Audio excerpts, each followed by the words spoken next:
Bien-aimés frères et sœurs, c'est très sérieux. C'est là que l'Éternel nous demande, qu'est-ce que nous faisons? Toi et moi, nous faisons quoi pendant que tous ces âmes descendent dans le séjour de mort, dans le lieu de tourment? Chers serviteurs et servantes de Dieu, prêchons la réalité. Le temps n'est plus à prêcher. Tu seras béni. L'Éternel va te combler de bénédictions, de richesses. La Bible nous dit, cherchez premièrement le royaume des cieux. Et toute chose nous sera donnée par-dessus tout.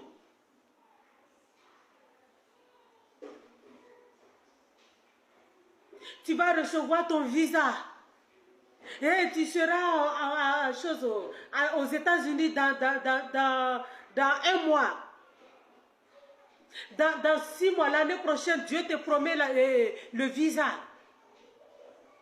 La personne meurt, il n'a pas été même d'abord, il n'a pas gagné son passeport. On n'en parle même pas de visa. Et son âme n'est pas sauvée. C'est l'âme. C'est l'âme qui est plus importante aux yeux de Dieu. Nous devons nous battre pour pouvoir vraiment hériter le ciel. Ton âme a plus de valeur que tous ces objets sur cette terre. Ton âme a plus de valeur que la richesse de ce monde. Ton âme a plus de valeur que tous ces dons. Pourquoi nous courons? C'est-à-dire nous courons après toutes ces choses. Et nous oublions que nous avons un véritable héritage au ciel. Qu'on a un héritage qu'on ne peut le comparer. Bien-aimé, si je ne revenais pas, et que vraiment c'est ce lieu-là que je devrais être, on allait dire, oh, elle est chantre, elle chante pour Dieu. Elle fait les concerts de soutien des orphelins et veuves. Oh, elle est au ciel. C'est pas ça qui compte. Bien-aimés frères et sœurs, il faut faire plus que ça. Est-ce que tu es réellement consacré à Dieu? Est-ce que tu t'es donné corps et âme vraiment à Dieu? Est-ce que vraiment tu cherches à nourrir ton âme? Nous passons notre temps à fouiller les TikTok, à mélanger nos idées. Quand on tombe même sur les messages de Dieu, on ne prend pas ça en considération. Nous devrons revoir notre relation avec Dieu. Bien-aimés, pendant que je suis en train de visiter là-bas, ma famille est en train de pleurer ici. Et c'était fini pour moi. Je suis déposé là, pom. Tout le monde court à gauche, à droite, à gauche, à droite, à gauche, à droite. Si Jésus ne faisait pas grâce, après c'est pour dire amenez-la à la morgue.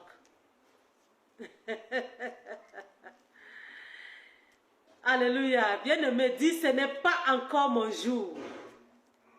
Déclare cette parole. Si ce message vient jusqu'à toi là, il faut déclarer, dis, ce n'est pas encore mon jour. Mon heure n'est pas encore sonnée. J'ai encore beaucoup de choses à faire dans le ministère. J'ai encore beaucoup de choses à faire avec le Seigneur Jésus. J'ai encore plein d'âmes à sauver. Alors toi qui tombes sur ce message, si tu n'as pas vraiment donné ta vie à Jésus, donne ta vie à Jésus. Oui, j'ai expérimenté la mort. C'est facile. Tu sors facilement. Maintenant, c'est là où tu vas aller là qui est compliqué. Sinon, tu sors facilement. Quand tu tombes, ça dit tu te bats et puis tu t'en vas là.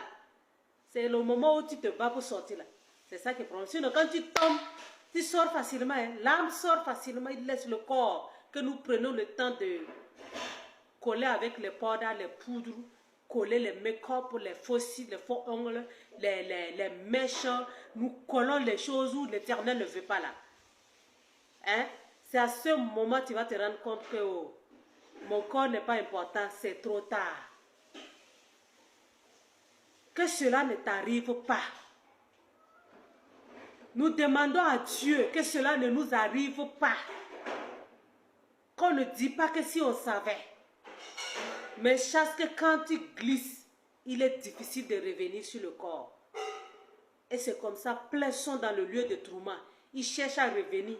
Mais impossible.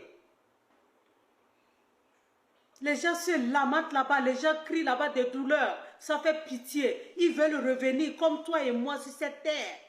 Mais impossible. Parce qu'une fois déjà que tu pars, tu n'as plus cette grâce. Tu n'as plus cette grâce de te repentir là-bas. Tu ne peux plus te repentir là-bas. C'est sur cette terre que nous pouvons nous repentir. C'est sur cette terre que nous pouvons demander pardon à Dieu. Sinon, après la mort, là-bas de l'autre côté, il n'y a pas que Seigneur, pardonne-moi. C'est fini. C'est fini. Bien-aimé, j'aimerais aussi toucher un point. Pendant que je mourais là, mon mari ne pouvait pas me sauver. Hein. Juste pour te dire, tes mèches que tu tresses pour verser sur les fesses en disant que c'est pour faire plaisir à ton mari, le jour de ta mort, il ne sera pas là avec toi. Mais Dieu te dit d'abandonner tes mèches, tu dis non. Nous sommes dans les fins des temps où l'Éternel a pour mission de nous sauver. C'est-à-dire l'Éternel lui-même s'efforce.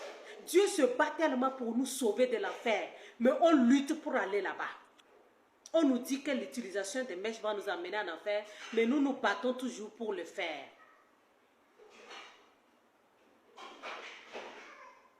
Bien-aimés frères et sœurs, nous devrons tout faire. Nous devrons demander la grâce de Dieu afin de pouvoir véritablement démissionner ces choses. Pour avoir accès au ciel, pour pouvoir être sauvés. Et Dieu dit à tous les appelés de doubler plus d'efforts. Tous les appelés, l'Éternel nous demande de doubler d'efforts afin de pouvoir sauver les âmes. C'est que Dieu veut pour toi et que tu sois sauvé. Une fois, je disais que l'ennemi sait. Il connaît valeur qui est au ciel là-bas. Donc, il fait tout pour t'empêcher. Il va faire tout pour t'empêcher. Il fera tout pour te déranger pour ne pas que tu ailles là-bas. Toi, il faut te battre. Parce que la Bible déclare que depuis le royaume, depuis le temps de Jean-Baptiste, le royaume de Dieu est forcé. Sauf les violents qui s'en emparent. Si tu n'es pas violent, tu ne pourras pas avoir accès au ciel. Si tu n'es pas violent, tu ne peux pas aller là-bas. Alléluia. Sauf les violents qui s'en emparent. Sois violent pour le ciel. Ne sois pas violent seulement. Sois violent pour le ciel. Ne te bats pas seulement pour la richesse de ce monde. Ne te bats pas seulement pour construire. Ne te bats pas seulement pour avoir de beaux vêtements. Ne te bats pas seulement pour combler tes enfants de la richesse. Non. Mais tu dois te battre pour avoir accès au ciel. Te battre pour que tes enfants puissent avoir la place au ciel. C'est très important.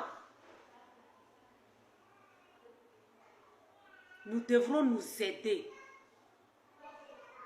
Les foyers, plein de foyers, beaucoup de foyers. Si nous ne faisons pas attention, beaucoup de foyers ne seront pas sauvés. Tout se discute de ce qui n'est rien, ça devient discute. C'est-à-dire qu'on ne peut pas s'aider. Tout le monde est livré à leur portable. Monsieur est concentré sur son appareil, madame est concentrée sur son appareil, personne ne s'occupe de l'autre. L'Éternel nous regarde depuis dans le haut. L'Éternel nous regarde. Nous n'avons plus le temps pour Dieu. Oh, les enfants, venons, nous allons faire la lecture. On va méditer la parole de Dieu. Chérie, tu es où? Prends la Bible. Aujourd'hui, nous allons lire ici. Il n'y a plus ça. Quand ton mari revient, c'est de soulever son portable, il est concentré là-bas. Son portable est devenu une nouvelle femme pour lui. Abandonnons toutes ces choses afin de pouvoir nous consacrer à Dieu pour hériter le ciel. Sois béni.